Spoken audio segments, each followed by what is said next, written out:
Hello students, this is Anju ma'am from Maharaja Agarsen School, Hisar.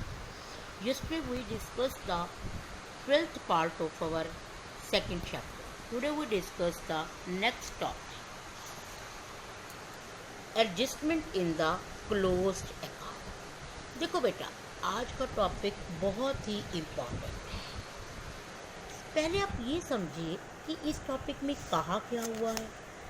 देखो, by chance कभी ऐसा हो जाए कि आपने फर्म के सारे अकाउंट्स प्रिपेयर कर लिए, trading account, PL account, balance sheet, आपने सब कुछ बना दिया, लेकिन बाद में आपको पता चला कि अरे हम तो इंटरेस्ट ऑन कैपिटल देना भूल ही गए या इंटरेस्ट ऑन ड्राइंग देना भूल ही गए. तब क्या आप सारा काम दोबारा करोगे क्या? बाई चांस आपने पूरा पेपर लिखा और लास्ट में आपको पता चला कि पेपर में अरे हम तो एक एंट्री भूल गए. क्या आप सारे पेपर को कट करके दोबारा क्वेश्चन करेंगे? और टाइम आपके पास 10 मिनट ही पड़े हैं. तो आप उस टाइम जब आपको लगा कि हमने इतने बड़े सारे अकाउंट्स बना दिए लेकिन हम तो केवल एक एंट्री भूल गए हैं, तो आप दोबारा अकाउंट बनाने की बजाय एक एडजस्टमेंट एंट्री करिए. ऐसी एंट्री करिए कि आपका जो चीज़ ओमिशन रह गई है, भूल गए हो आप, वो आपकी रीएडजस्ट हो जाए.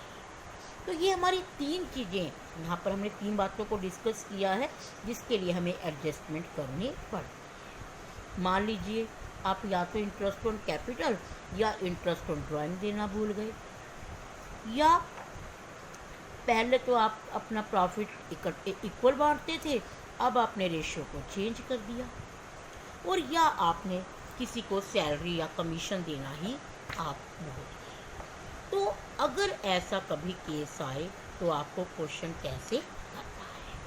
तो इसके लिए बेटा हम एक टेबल शोइंग एडजस्टमेंट बनाते हैं.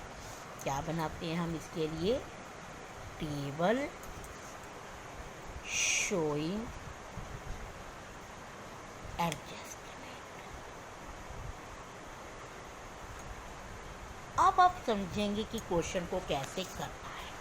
पहले हम क्वेश्चन लेते हैं कि हमारे पास 4 पार्टनर हैं, ए, बी, सी और डी, और 1 अप्रैल को उनकी कैपिटल दी हुई है 50, 30, 25 और 15,000. लेकिन at the after closing the account for the year ending, it was discovered that, according to deed, interest on capital 10% was not provided before distribution of profit. कि आप उनको इंटरेस्ट ऑन कैपिटल देना भूल गए. तो सबसे पहले आपको क्या करना पड़ेगा? Interest on capital find out करना पड़ेगा. देखो, सीधा सा ही है क्योंकि आपका 10% है तो बहुत इजी होता है. 5,000, 3,000, 2,500 और 50.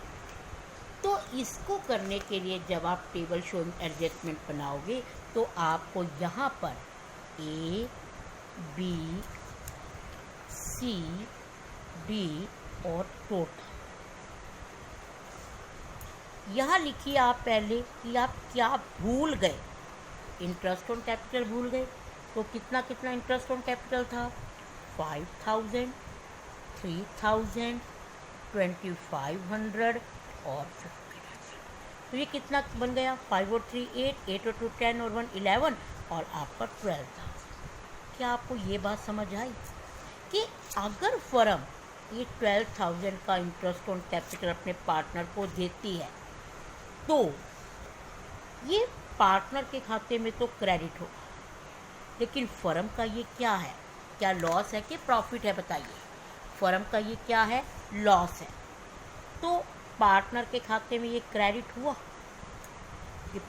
लेकिन जो ये 12,000 का फर्म का लॉस है, क्या उसे कोई और पर्सन डिस्ट्रीब्यूट करेगा क्या?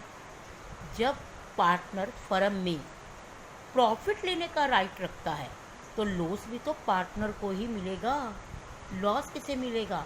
तो आपने जब ये अमाउंट इस रेशियो में आपने इनके खाते में क्रेडिट कर दी, लेकिन जो फर्म को 12,000 का लॉस हुआ है ये आप उनको डिस्ट्रीब्यूटेड करोगे उनके रेशियो में. और उनकी रेशो क्या है, समान साझेदार है। तो रेशो क्या बन गई, 1:1:1:1। तो 12,000 को पहले 4 से डिवाइड कर लीजिए, 3,000 आ गया। तो हमारा 3 3 3 एंड